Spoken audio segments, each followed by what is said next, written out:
Good morning, good afternoon, and good evening. Welcome back to Coach Cove's B-Ball Breakdowns. I, as always, am Coach Cove. We got 3 more games to look at today. If you've been to the channel before, you know how it works. Take a look at the last couple minutes of 3 close games in college basketball. First one we got on tap is Iowa State versus West Virginia.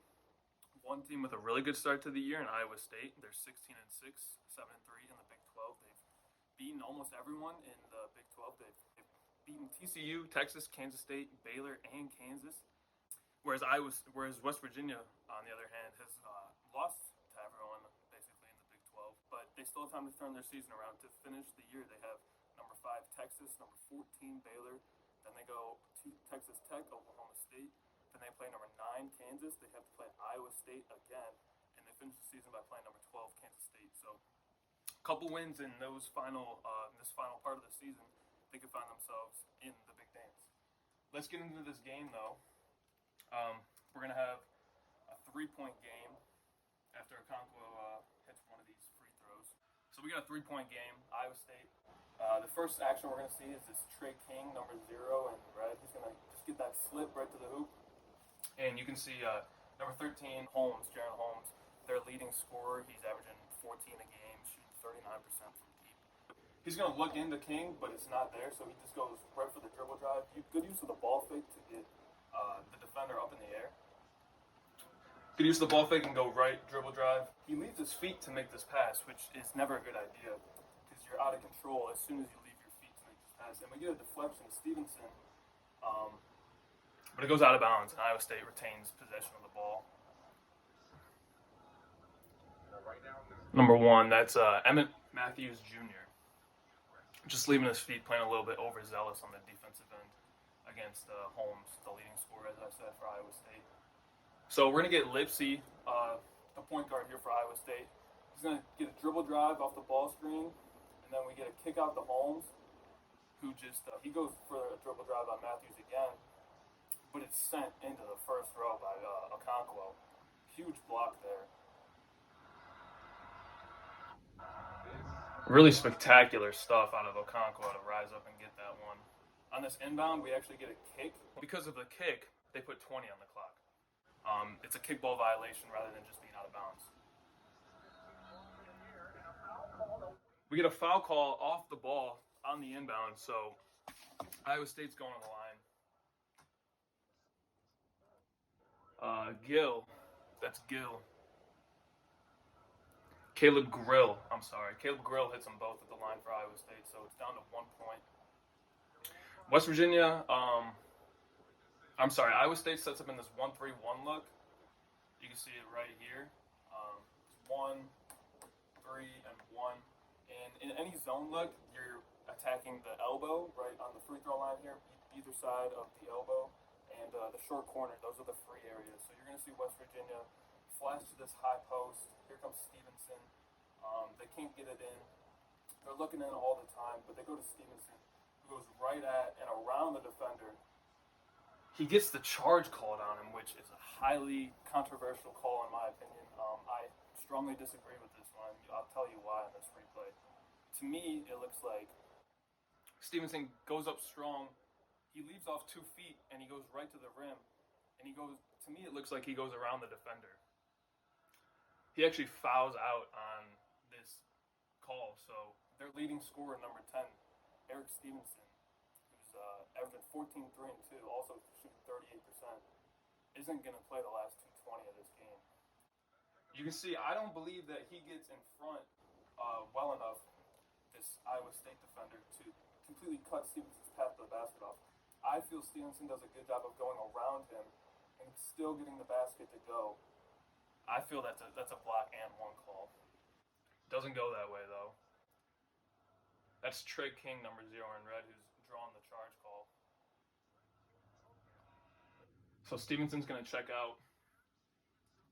And now we got Kadarian Johnson, number 0 in white, who the ball's going to run through for West Virginia. He's their second leading scorer. He's got 22 in this one.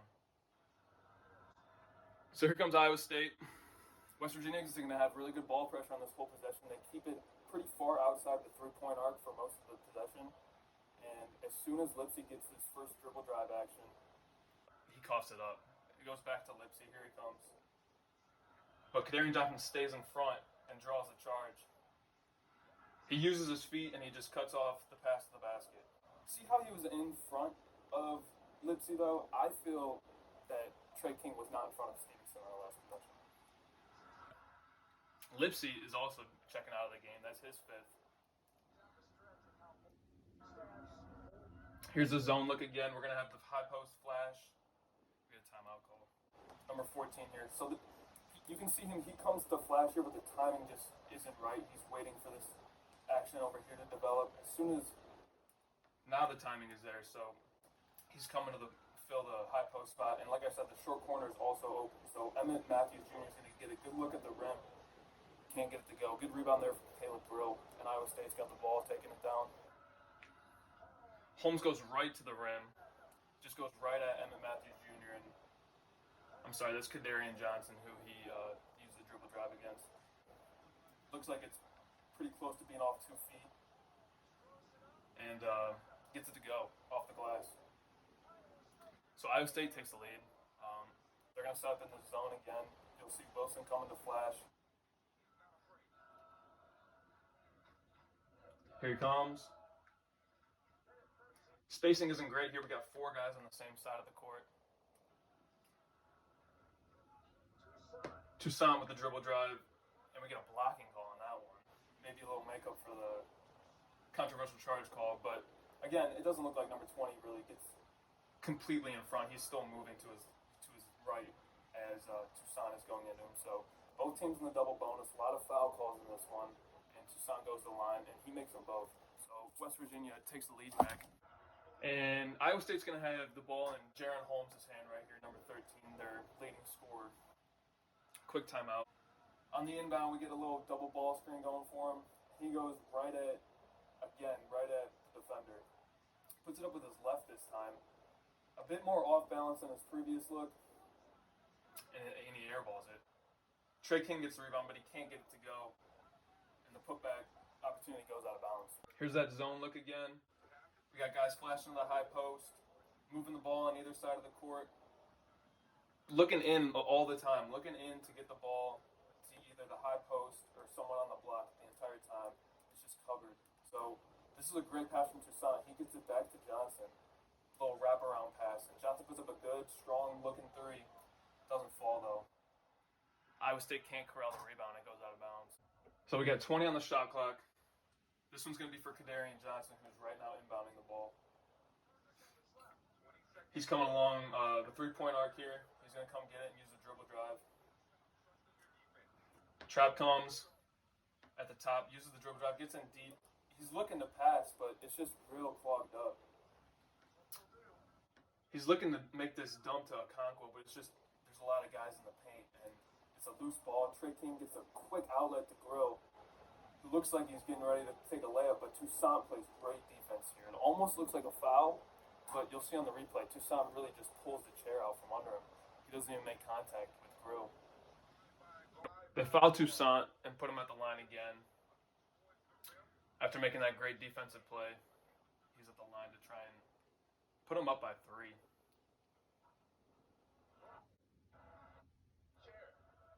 Here's that replay. Look at Toussaint. Grill's expecting the contact to come, but it never does. He's expecting the contact to come, and Toussaint affects his shot without making contact. He just plays good D by slipping out. He hits them both at the line as well. So West Virginia's got control of this one late. 9 seconds. Ball's in Holmes' hand. He gets the charge call on him. He's probably trying to get to the corner and look to kick up to someone else, maybe Grill. Grill's pretty open. He's probably looking to kick to Grill or someone up here for a 3-point look. But just great defensive positioning. Great defensive play here by Toussaint. So Toussaint with 2 huge defensive plays, and these close games, I'm going to say it a lot in this on this YouTube channel. I'm going to say it a lot. These close games at the end, it comes down to individual defensive plays. If a guy can make that play and get a stop at the rim like Toussaint did on the previous possession, or get a stop via charge call on the 3-point line, those are game-swinging possessions. So close games like this from now on are going to come down to individual defensive stops. West Virginia goes to the line and they ice it. So this one ends with West Virginia taking it. From the Big 12, we're going to transition over to a matchup in the SEC from earlier this week on Wednesday night. It's Vanderbilt and Tennessee. Tennessee's coming in off a loss to Florida and then a win versus Auburn on the road. Vanderbilt, again, another team with a difficult start to their season, but still opportunity to turn around. They've lost to Kentucky, Alabama, and Texas A&M. They lost to Alabama by almost 60 points. Their game was 101 to 44. Tennessee's got the best defense in the country. They only give up 54 points a game on 34% shooting. Coming into this one, they were favored by 10, and Vandy was plus 400 to win it. But we got a close one here late. So this first look for Tennessee, it's going to be for Key, who's coming off this down screen, number 4 in orange. But it's covered. Again, a lot of guys just in the paint at this point. So we get a kick out to Vescovy, and it's just going to end up being a ball screen. And a deep 3 here for Zakai Ziegler, number 5 in orange. Doesn't go, but Awaka gets the rebound, number 11. And Robbins, number 21 in white. He's a problem down there in the paint. So Awaka's the 6'8 freshman for Tennessee. And Liam Robbins is number 21 in white. He's a 7-foot senior. So this Vanderbilt possession, we get the ball to Lawrence. He's their second leading scorer, number 0. Tyron Lawrence. And it goes down low. He just uses the dribble drop to go right at him, but it's a tough look. It's a fadeaway. He plays really good defense with a hand up in the face. You can see Tennessee's not really boxing out, but Vanderbilt's not really crashing the boards too hard. So they come away with the rebound there. So we're going to get a ball screen, a little bit of action here, and then that's going to set up this Vescovy entry. Ziegler's coming off here, and he kind of uses just the fact that number 5 in white, Manjon, he goes the long way around this first off-ball screen, so Ziegler's just going to rip left and dribble right at the vulnerable spot on the court. That kind of brings Robbins over, so he dumps it to Awaka. But like I said, Robbins is 7. He's got 4, 5, 6 inches maybe on Awaka down here. He's got 6 inches and 4 years of experience. So he gets the better of him on back-to-back possessions and forces a bad shot. So on this position, Vanderbilt pretty much just beats Tennessee down the court, and they're forced to recover. Awaka's late getting back. He doesn't know who he's guarding, and it turns into a foul on the 3-point line. So Colin Smith, number 1 in white, he's going to the line. He hits all 3. Vanderbilt's got a 3-point lead. Tennessee's looking for Vescovy, their 4th-year senior, their leading scorer. He's running off screens all the time on this possession. We can't get it into him on the first look, so Ziegler's going to come back and get it and try to go to him again. We're dribbling his side. Ziegler puts up a tough one. Robbins is there. But Tennessee gets the rebound and a kick to Vescovy. Uses the pump fake to get it to go. And now we're tied back up. Vanderbilt's going to try and feed Liam Robbins down here this possession. But number 13, Oliver Nakamwa, does a great job down there, just using his body. Getting into Robbins, make him hit the deck. Look definitely isn't there, so the ball screen's going to come. Just Manjon on Robbins. And we don't get a good look out of it. It's a seat from the seat of our floor. It's a shot from the seat of our pants is what I'm trying to say. And it doesn't go. It turns into a turnover. Good defense there from number 13. So unfortunately, this clip cuts off a big portion of this last minute. But I looked at the box score, so I figured out what happened. On this possession, it's a 2-man game here, and we see the first part of it develop. It's just Ziegler and Nakamwa, and so it's about to cut off. But Ziegler goes to Nakamwa. Nakamwa hits this little free throw line jumper to get them a 65-63 lead. And we're about to jump into it with 17 seconds left. And you'll see on this replay, Robbins on the other end of the court just missed a fadeaway turnaround jumper. And that's where we pick it up at. Here's that replay. So Nakamwa again, just putting a hand up, making him take a tough shot. It's a long rebound. Vanderbilt tries to save it, but this is where we pick up the game. So Tennessee with the 2-point lead after Nakamwa's jumper that we had missed as well. So crucially, Vanderbilt's only fouled twice, opposed to the last game, the West Virginia game. This game has had not a whole lot of calls. So Vanderbilt has to foul another 5 times before they even send Tennessee to the line. That's a lot of opportunities for 5-second calls, a lot of opportunities for a trap on the inbound to get a steal. So Tennessee just wants to make sure they have it drawn up right. We get another foul. Still got 2 to give. This one kind of, yeah, we lose him here for a minute. A lot of time. He doesn't take the shot though, which is really interesting. Coach is mad. He wants him to take that layup. It's 2 free points. So we're down to 10 seconds in the game. Still got a foul to give.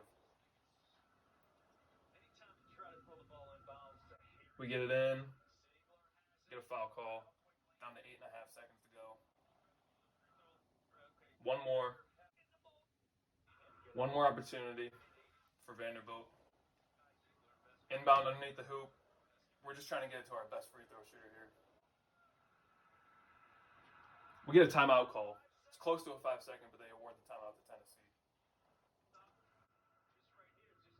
It's the same look on this inbound underneath the hoop. Vescovi's coming straight down. They just want the ball in his hands because he's their best shooter. Uses his body, get position, gets a foul call. So we're sending Vescovi to the line with 8 seconds to go. And if Tennessee would have hit that dunk, these free throws wouldn't matter. But here we go. There's pressure now for Vescovi. This is a 1-on-1 because 7 fouls. And he misses the front end. So Vanderbilt's going to have a shot to tie or win at home. They get a timeout call. We got 4 seconds, 4.8 on the clock. If I'm Tennessee, you can't give up the 3. That's the only way you can lose the game, is giving up the 3. You give up a 2 before you give up a 3. Not Vescovi, though. You can see Vescovi, how much help. He's coming to block this game winner, game tying, forced overtime shot at the rim. But he leaves Lawrence wide open in the corner. And Manjon kicks it out to him, and he hits it, dude. So Vanderbilt steals a huge win for Vanderbilt at home. They knock off number 6 Tennessee in a crazy, crazy game. Okay, the final game we got to take a look at is this Mountain West Conference matchup between San Diego State and Utah State. San Diego State has been up by as much as 16 in this one. They came in as the underdog, though. Utah State was minus 3.5 to win it. The over-under is 150. And these are 2 teams who have each won the Mountain West Conference in the last 2 years. So, big game here. I believe, who won this first game? Let me look. San Diego State's going for the sweep against Utah State. So, yeah, each of these teams are at the top of the conference, and San Diego State's looking to take their second win of the season versus Utah State. So, San Diego State does a great job of pressuring the ball these last 3 minutes. They're a good team. They're going to be dangerous in March. Over these next couple of possessions, they keep the ball out of the paint for almost 45 seconds and force another long 3 there. And we finally get the rebound, but Taylor Funk here, number 23, who just made the save, he gets the steal, and now Utah State's got it back. But check out this ball pressure from San Diego State. I'm telling you, they don't allow anything easy. The clock's down to 11. This ball screen drop's going to get cut off again. We're forcing the passes. And now we got 5 seconds, and we got 40 feet from the hoop. Forced to take another long one. And no damage after 3 straight possessions for Utah State. So San Diego State's bringing it back down. They love to run a lot of handoffs.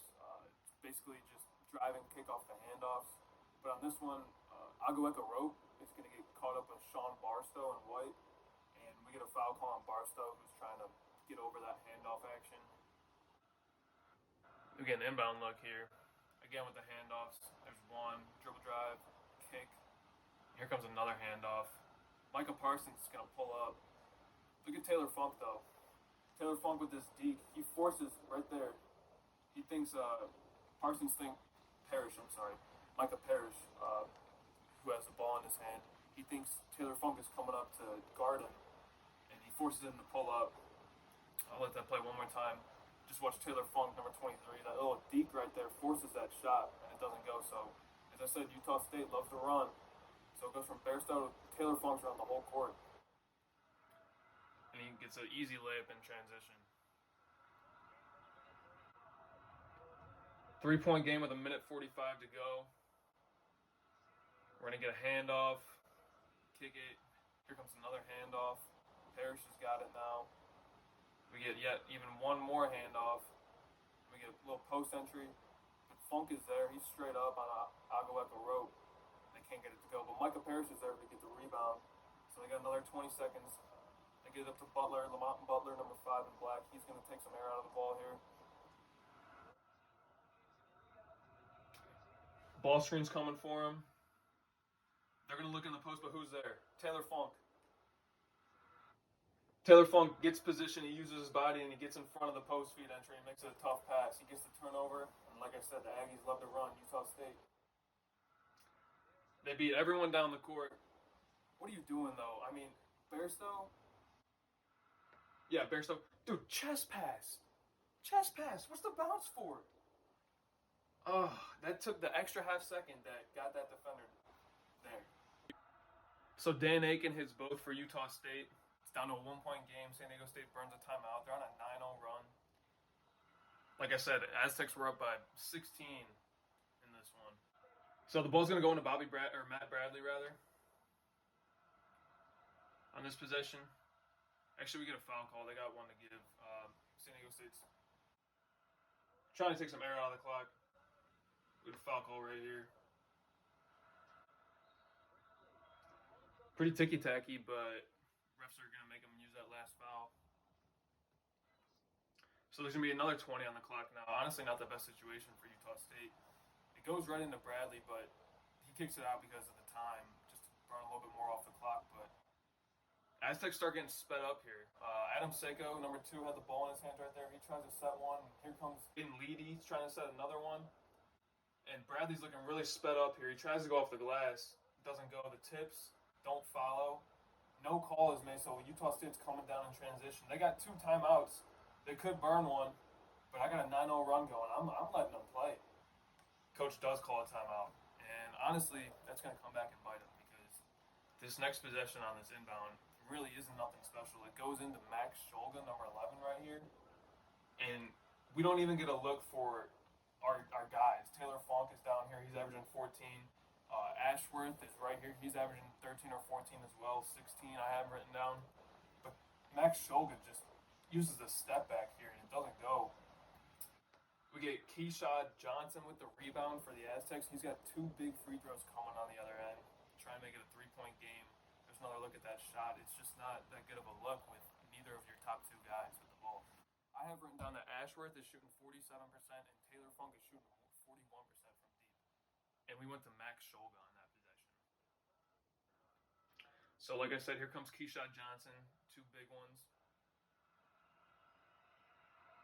1-on-1, he gets it to go.